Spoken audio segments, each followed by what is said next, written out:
Chairman. Mr. Chairman, I want to again commend you and our Vice Chairman and the staff for all the work that you put into this hearing, especially this panel. This is very helpful to us and plowing ground that the joint inquiry did not get into. And I just want to make sure that you recognize how important that is, and we're very grateful for your time, gentlemen, and your help and the good work that's gone into setting this hearing up. General Arnold, you were there that day, correct? Yes, sir. And you had been there how long? I'd been the commander since December the 19th, 1997. So I've been there for some time. I was approaching the end of my tour. Let me keep you on the hot seat as Jamie Gorelick has put you there, and ask you a question about military threats to the United States, and the way we try to get intelligence as the world changes from a Cold War to terrorist threats that can come at us from almost anywhere at any time in nimble, quick, dynamic ways.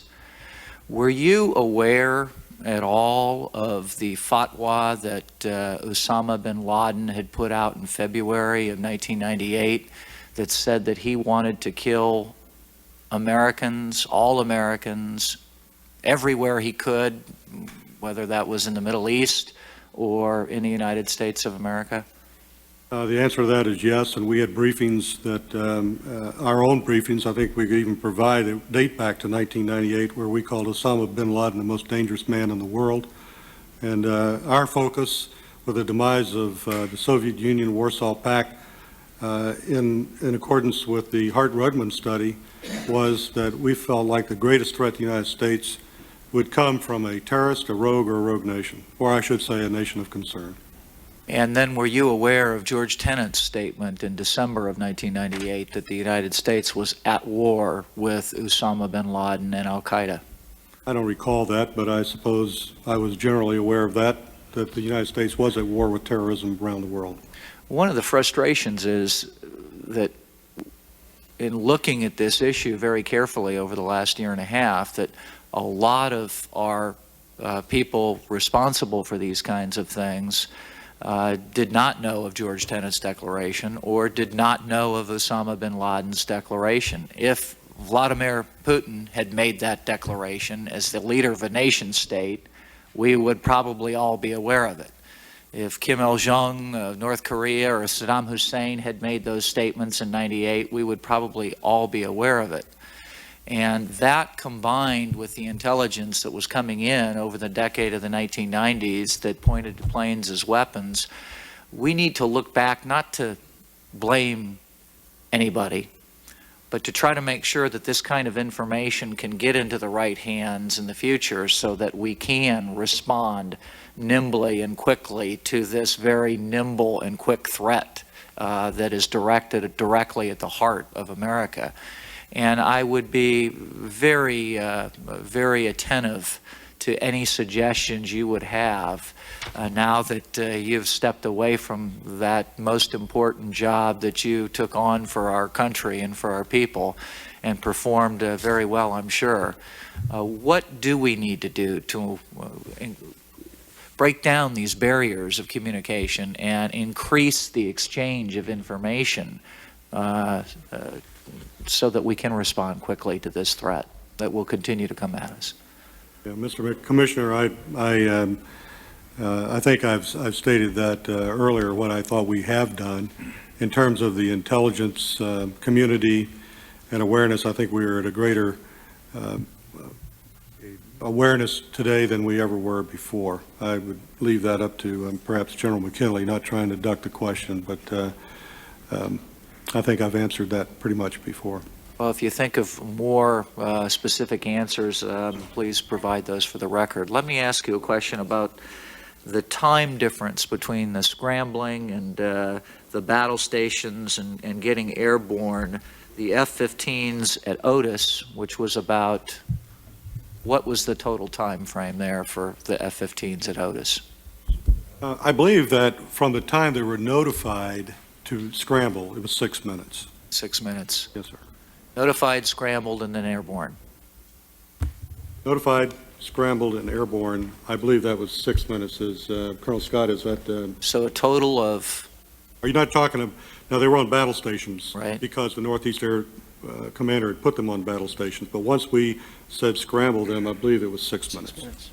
and then comparatively for the F-16s at Langley, what was the total time it took to, Again, if I 6 can look minutes. at our data here, I believe it was, they were reported airborne at 9:35, and I think we would show that we actually, We got first radar data at 9:30. I believe they were ordered to scramble at 9:24.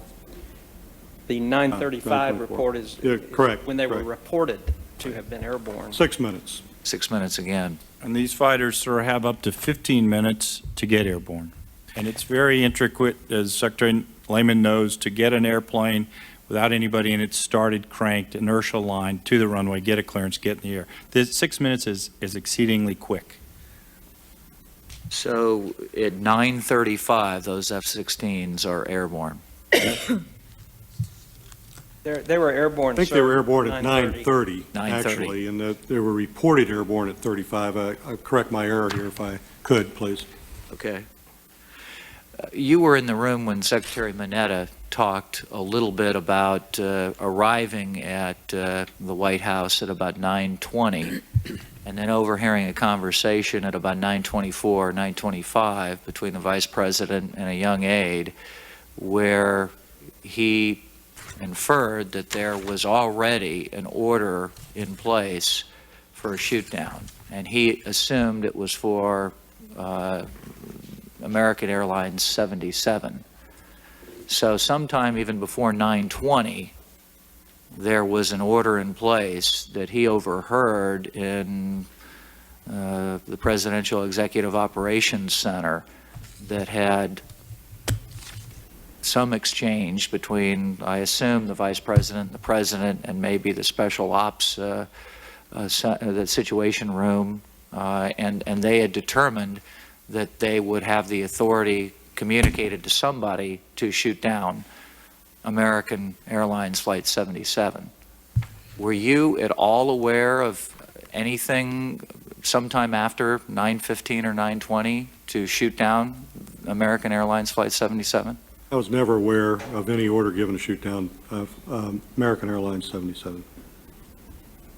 So nothing was ever conveyed to you by the White House or by the FAA administrator or by the Secretary of Transportation on Flight 77? That's correct.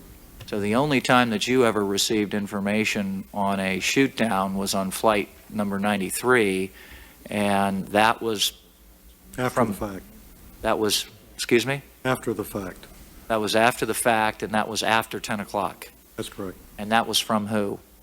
It was from Cheyenne Mountain, I assume from the commander of you're- North American Air Defense Command. Your assumption is that the White House communicated that to Cheyenne Mountain, They and then communicated- Cheyenne Mountain communicated Through that the to National you. Military Command Center, correct. And when you had that after the fact, as Commissioner Hamilton asked you, that was at what time? I believe the time, we do not have a record in this. I remember the time being somewhere around 10:05, but we do not show that in this. And we'll try to find that accurately and depicted for the record, sir, because that's probably an important time you'd like to have. I think it's critically important.